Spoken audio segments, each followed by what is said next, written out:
Hey, welcome back. In this video, we will be talking about 3 ways that Christians can financially prepare for their futures.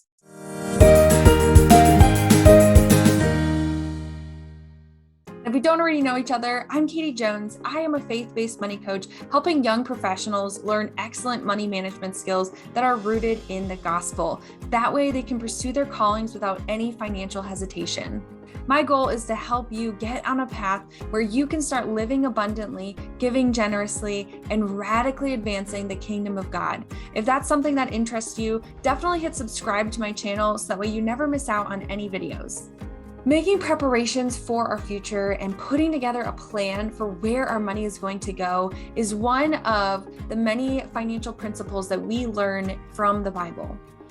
In Luke 14:28, we read that suppose one of you wants to build a tower. Won't you first sit down and estimate the cost to see if you have enough money to complete it? While Jesus is telling us to count the cost of being a disciple and following him, we can actually use this verse to practically apply to our everyday lives. When we know we are called to do something specific, it is our duty to make sure that we are planning and preparing for expenses that come along with that goal. Not only that, but we want to prepare for things that are unforeseen. In Matthew 25, we read of the parable of the 10 bridesmaids. In this parable, we have 10 bridesmaids. 5 of them come unprepared and only carry the oil that is in their lamps. While on the other hand, there are 5 bridesmaids who come prepared with extra oil just in case they have to wait a while for the bride and groom to show up to the party.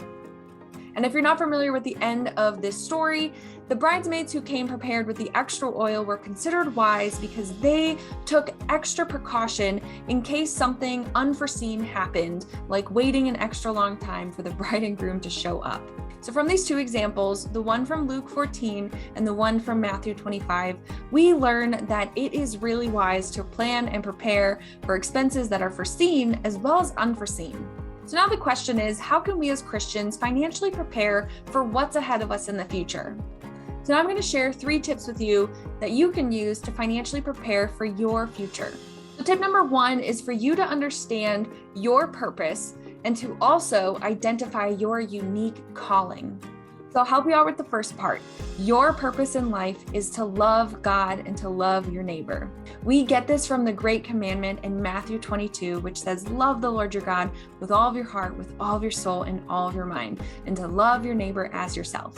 So that is your purpose here on earth. However, that purpose is lived out very differently for each of us because we are all uniquely and specifically gifted with different talents and skills.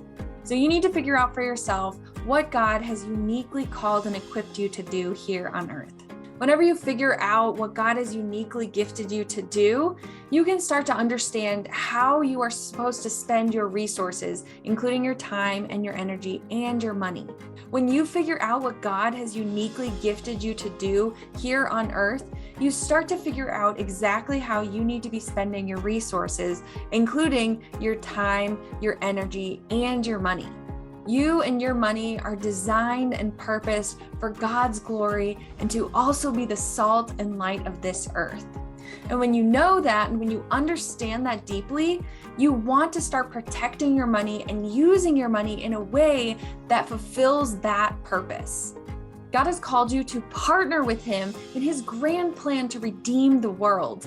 And it is a blessing that we get to join him on that endeavor. So when we start seeing our finances in light of this greater purpose that we have here on earth, it encourages us and lights a fire under us to start being excellent at managing our money. So once you understand your purpose and your unique calling, the next step is to start educating yourself on how to become an excellent money manager. There are a couple different options on how you can begin to educate yourself on how to start managing your money really well.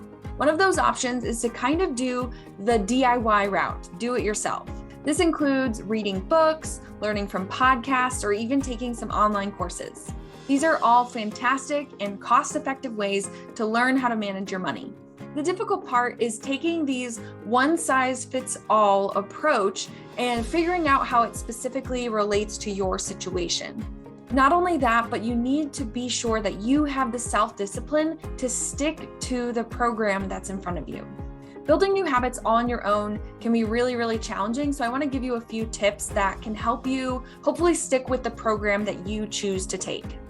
Building new habits can be really challenging. So I want to give you a few tips if you do choose to go the DIY route. The first tip is to designate a specific day and time that you are going to work on building this new habit. The second tip is to write down your unique calling, so that way you can use it as a North Star to be sure that you are aligning your spending with that goal. And tip number 3 is just understand that you are going to get fatigued at times, you are going to make mistakes, and it is going to be very challenging, but don't let that discourage you from continuing to push forward when you do mess up and when you do make those mistakes. Just keep going and get back up and learn something new in the process. If self-discipline is a struggle for you and holding yourself accountable to learning a new habit just sounds too challenging, the do-it-yourself option might not be the best route to go. And that's okay, because there are other options out there. The other option that I recommend is working with a money coach that has experience helping people just like yourself through learning new money management skills. So the other option that you do have when it comes to learning money management skills is to find a financial coach who has experience working with people just like yourself and your situation. The benefits of working with a money coach is that they can help you continue to do the work that is necessary to build new money management habits, as well as hold you accountable to achieving the goals that God has placed on your heart. A money coach will also have a proven plan and process that they can mold to your specific situation. That way you can get personalized help with your money. So take all of the education that you learn from books and from podcasts, from courses, and even working with a money coach, and start to build a plan that will help you align with the goals and the callings that God has placed on your life. Tip number 1 is to understand your purpose and unique calling that God has placed on your life and how it relates to your finances. Tip number 2 is to start educating yourself on how you can use your money to align with your unique calling. Tip number 3 is to reevaluate and renew your spending plan. Make sure to review your plan often, so that way you can figure out if you need to make any adjustments.